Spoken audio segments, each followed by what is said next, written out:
Welcome once again to the Autosportradio.com 2020 show.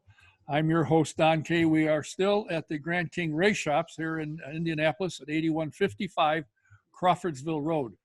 We're looking at the limousine, which will take you on a ride if you want to tour some race shops. You can hook up with that and to get a ride around and tour some race shops. But we're not showing the other parts of the shop because some new cars, not new cars, but different cars. They're old vintage cars are coming in. I think there'll be 5 new ones. So we're not going to show you that. You're going to have to come and see them. Today's show is presented by Honda and Honda HPD, the Indianapolis Motor Speedway, the NTT IndyCar Series, SVRA, and McGilvery's Pub and Eatery and Speedway. And once again, I will remind you, McGilvery's is open, indoor and outdoor. The patio, they got a big patio, it's open, and it is currently non-smoking. So those of you who have told me over the years, we'd come in if the smoking was stopped. It is stopped. Come on in and support them. Founded in 1993 to spearhead Honda's entry into IndyCar racing, Honda Performance Development has overseen successful racing efforts at all levels of the sport, from karting and quarter midgets to IndyCar and prototype sports cars. HPD offers race engines and competition products for professional, amateur, and entry-level racers. For more information about HPD and the company's racing product lines, please visit hpd.honda.com. Can't wait to see a dentist? I know everybody loves it. Well, go to the best, the Indy Dental Group. Indy veteran Jack Miller, Dr. Jack Miller, and his wife, Dr. Liz Lewis, have the #1 rated practice in the state. Call them, make an appointment. I'll tell you, the first time in your life, you say, gee, I like the dentist office. The number is 317-846-6125. And we do have a new computer guy, the A+ affordable computer doctor. He calls himself a doctor because, like in my day, he makes house calls. His name is Steve Fries. Tell him what your problem is, and he can tell you if he needs to see it or he'll come and see you. Number is 317-328-0766. I want to make a mention of a lifelong friend of mine. His father and his mother. His father has been a friend of mine for about 75 years, and his wife has been a friend of mine for a little better than 60 years. They lost their son, Dale, on the weekend. He was a huge race fan, a huge music man, loved music, loved racing. He came here every year for 30 or 35, 40 years probably. But he passed away on Sunday, and he's going to be sorely, sorely missed. He was a character. He was a great guy. I've known him since he was the first day he put on diapers. I'm sorry to see him go. If you wonder why does anybody in their right mind want to drive an Indy car, well, take a ride in the Indy Racing Experience 2-seater. You'll find out what a thrill it is, and you'll be surprised how fast you can go. You want to take a ride, go to the IndyRacingExperience.com, find a date that'll work for you, and put in the promo box DK1. You get a 50% discount. Or you can call Shonda at the office. The number is 317-243-7171. Mention Don K, DK1 to her, and you get a discount. It is a great ride. You'll love it. Upcoming on Thursday, the 18th, which is day after tomorrow. Oh, tomorrow, actually. Denny Hune's birthday comes up. He is a 67 Indy 500 Rookie of the Year. He passed away in 1992 at age 56. Also, birthdays on next Monday, the 22nd, Dan Weldon, Carlos Huertas, and Jeff Ward. Dan would have been 42, and Jeff Ward will be 59. Geez, I can remember him when he was a kid.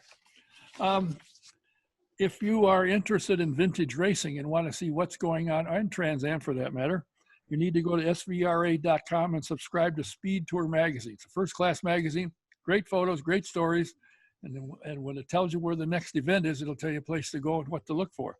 So go to svra.com and subscribe to Speed Tour magazine. While you're there, click on the schedule and see where they are with their schedule and what's upcoming. You'll be glad you did if you go. Do you need insurance for your house, your car, your commercial property? Then you got to do what I did. Go to see Mike Pardee at VP Insurance. They're located at 5004 West 16th Street in Speedway.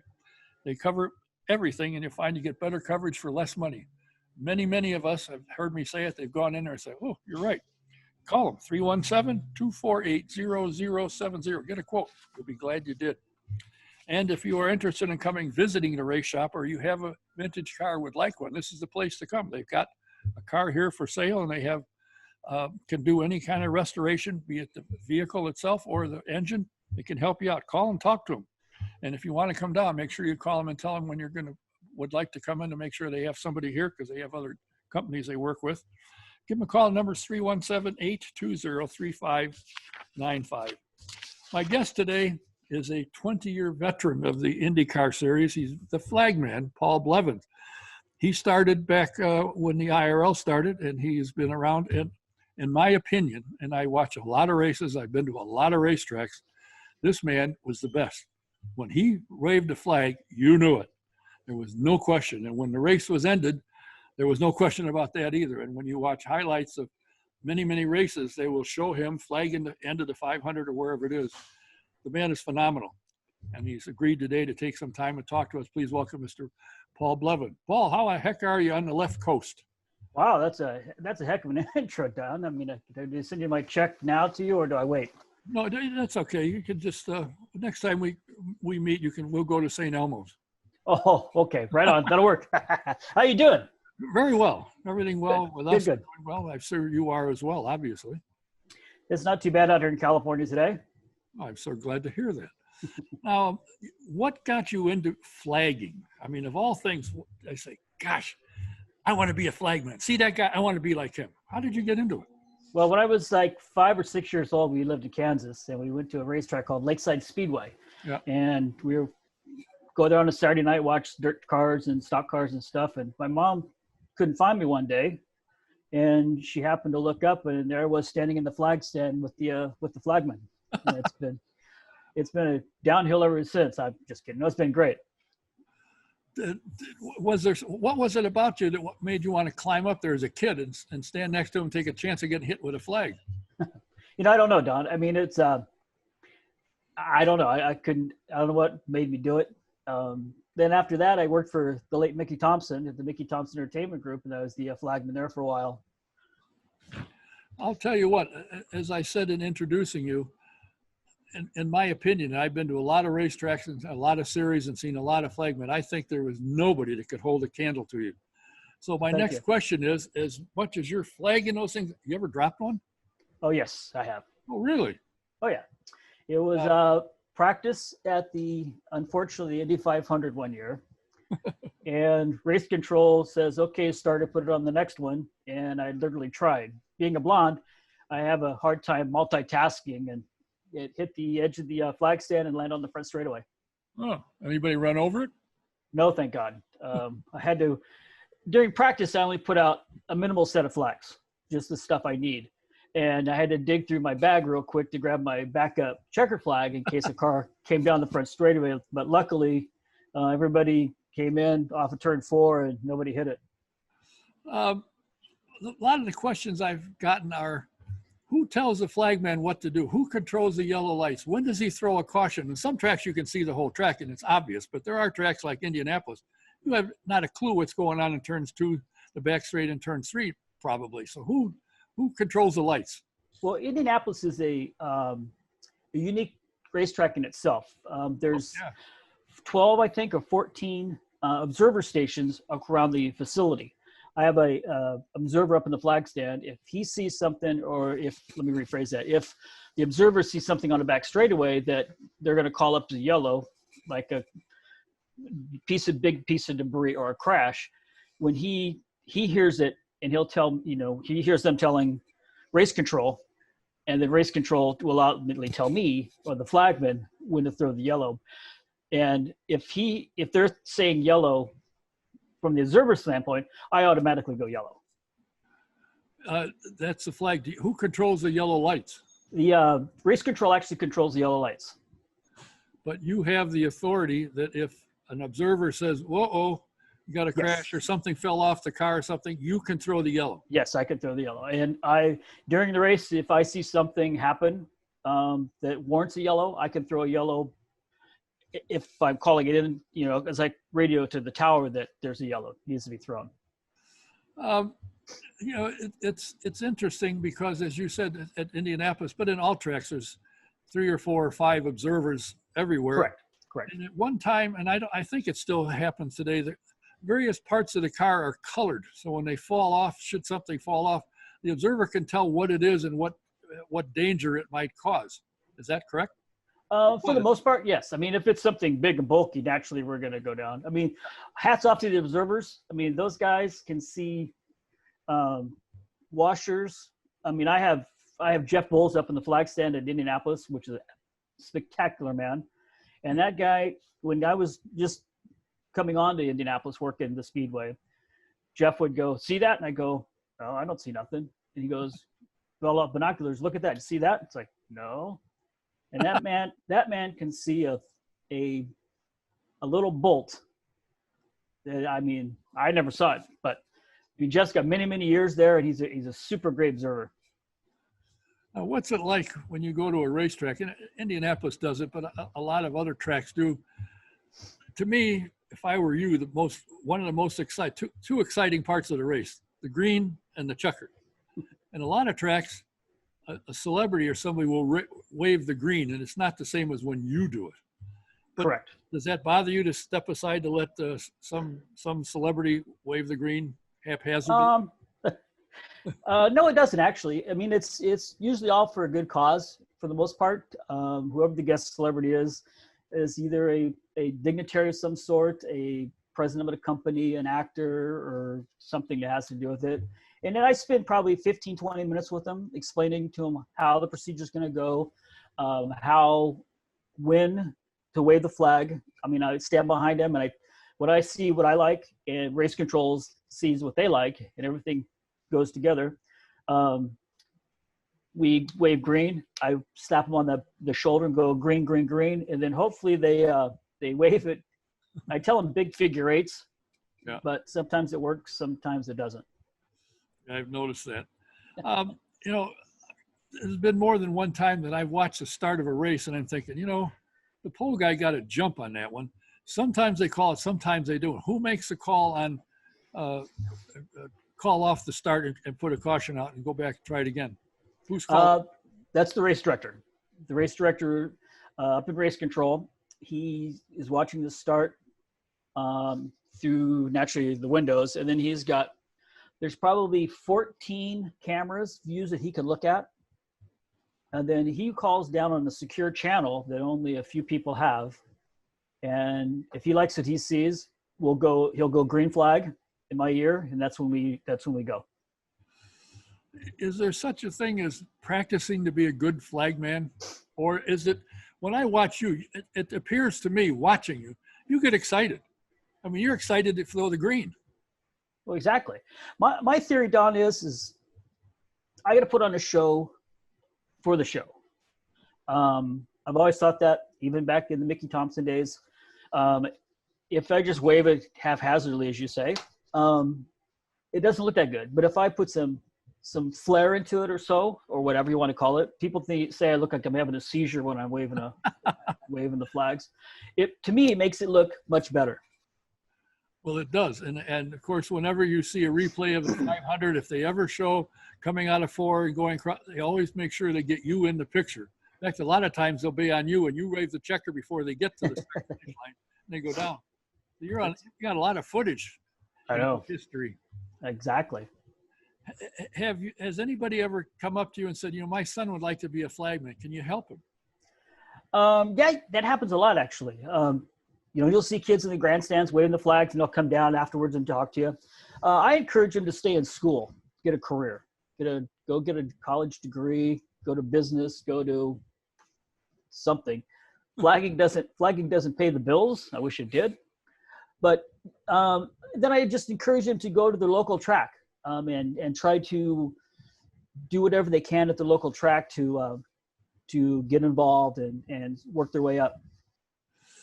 I just lost his name, the flagman for many years for the United States Auto Club. I was at a track one night. It was a dirt track, and I forget where it was. And Dwayne Sweeney? I'm sorry? Dwayne Sweeney? No. Oh, okay. He's a young guy.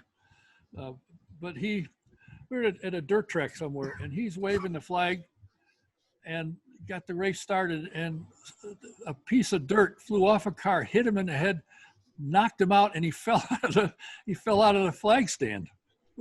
Yes, I've never seen that. I've seen guys get hit before, but never somebody got knocked out and fell out of the stand. The gentleman that got me involved in the IndyCar series, Brian Howard, was flagging a a sprint car race here in California. I think it's in California. And there's a crash. A rear wheel came up, hit the flag stand, knocked the flag stand down, knocked him and the other flagman out, and they both ended up in the hospital with bad injuries.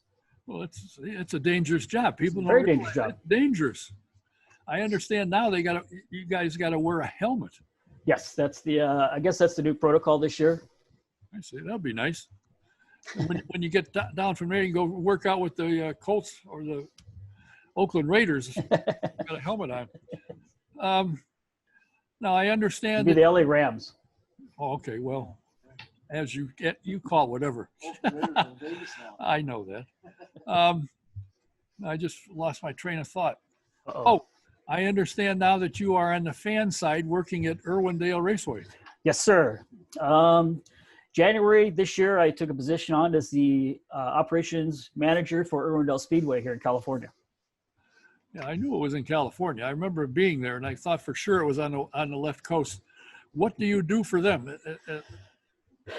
The whole variety of stuff. I basically handle when we have fans in the stands. That's when I work the most. I deal with customer service of the fans from the time they come into the parking lot to the time they exit the grandstands. I just try to make sure that my team of people have always a smile on their face, welcome the guest, however we can, assist them in however we can.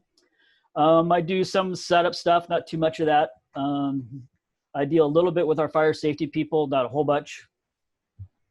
But pretty much whatever the owner wants me to do, I'm there to do. Do you do any marketing and sales and stuff to try and, put stuff together so you get a lot of people in the grandstand? No, I couldn't sell a patch kit to a guy sinking in a raft in the ocean. Really? Yeah, I do. I deal with some of our sponsors just to make sure they're having a great night. I check in on them. If they need anything, to let me know. Deal with our sales of our fuels and tires to our competitors. I deal with that kind of stuff. So I don't really do too much outside sales. Well, it seems to me that doing all this and running around, you have stayed on the outside of the fence rather than the racetrack side of the fence. So your years and years of experience, you're not flagging. No, when I started back there 5 years ago, or not back there. I was hired there 5 years ago at Irwindale. And in my interview, I told them I wanted nothing to do with that side of the fence. And they started laughing. I do that all the time. I want to do something on the other side of the fence, dealing with fans and spectators and sponsors. And that's where I've been. When you're up in the flag stand, no matter where it is, people ever yell at you? What are you doing? What's the yellow for? Hurry up. All the time. Do they? All the time. And of course they say, sir. Oh yeah, no. They after a few adult beverages. Oh really? Some of the comments the fans have are pretty exciting. I see. It just amazes me that when you think, well, a guy, ways of going, and they start a race, it's important, and drivers watch you.